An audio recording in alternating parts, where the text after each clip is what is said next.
Welcome to the video, a first video I've done in, I don't even know how long, probably like 4 months. The reason I haven't uploaded is just because it just became quite mechanical and it became quite mundane, and I was just uploading for the sake of just uploading. And I just wanted to take a break. And plus life's just been busy. I moved out, work's been also quite hectic, but I'm enjoying it. I'm enjoying everything I'm doing currently. And just wanted to rejuvenate some of my energy and just start fresh. Today, the iPhone 15 Pro Max is out. As an Apple fanboy and as a tech nerd, I'm going to get it. I pre-ordered it. I got the 15 Pro Max Titanium Blue Edition, which is awesome. The specifications are really good. The refresh rate is updated. The camera looks awesome with different focal lengths and different apertures, and the fact that it shoots natively at 24 megapixels without making any cropping or adding any other processing filters after it. I'm excited. The action button, the new iOS update. The 11 Pro Max was the last iPhone I had, and I've traded that in. I think you should get a new iPhone every 3 years because that's when the big jumps would be the best and the most fruitful, rather than getting one every year. So we're gonna go today. I'm gonna go to Telstra, get it, and then after that, hopefully I'm just gonna do some unboxing when I get home and maybe even do some vlogging. Who knows?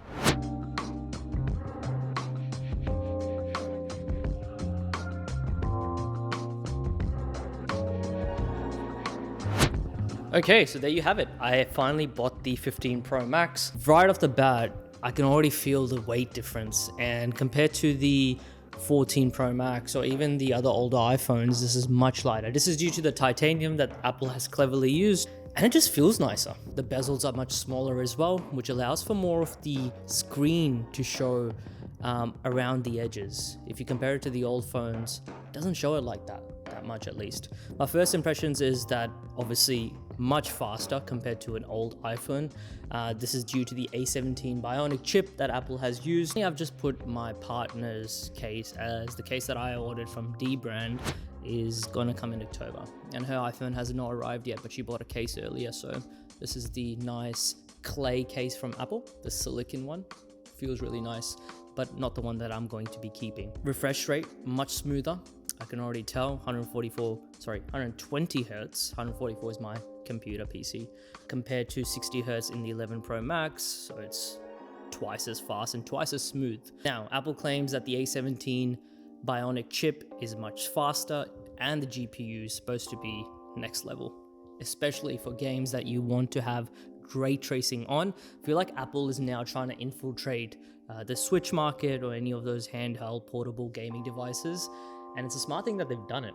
The fact that you can now play, or you will be able to play, Resident Evil 4, Resident Evil Village, the new Assassin's Creed game that's coming out, which is called Mirage. And these aren't just mobile version games. These are actually the original games that you would play on a console.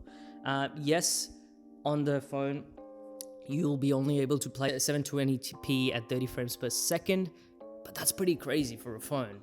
And from what I've heard, it's awesome. Ray tracing is also allowed with the limit of 30 FPS as well on an iPhone or just any kind of phone. That's just insane. And I can only see Apple making really, really big steps towards the gaming industry now as well. Countries like China, where a lot of people play games on their mobiles. The mobile AAA games or AAA games market is so huge in those countries. This is a smart decision from Apple to, I guess, infiltrate that kind of market and get more Chinese consumers and just regular consumers around the world that do play games on the phone. I personally will be sticking to my PS5. Now, native custom standard photos are taken in 24 megapixels. This phone also goes to 48 megapixels as well. The always on display is really nice. The screen is set on 1 nit right now. Nit, if you don't know, brightness is measured in nits. So if the always on display is always on, then the screen will always be on, and it'll just be using 1 nit of brightness, so you'll always be able to tell the time. You don't have to press the lock screen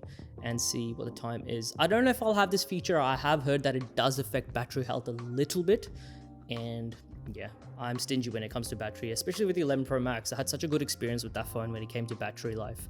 I hope the 15 Pro Max is better. From what I've heard, it is, but from what I've also heard is that the always on display mode does affect the battery life. Now, the 15 Pro Max goes up to 2000 nits for peak brightness, especially in those sunny conditions outside when your phone is barely visible to see. I don't really want to end with something negative, but it's more of a constructive thing. I'm not used to that action button thing, which is on the corner. I'm so used to the mute button. Now I know that Apple's obviously implemented that you can still use the mute button if you hold it down.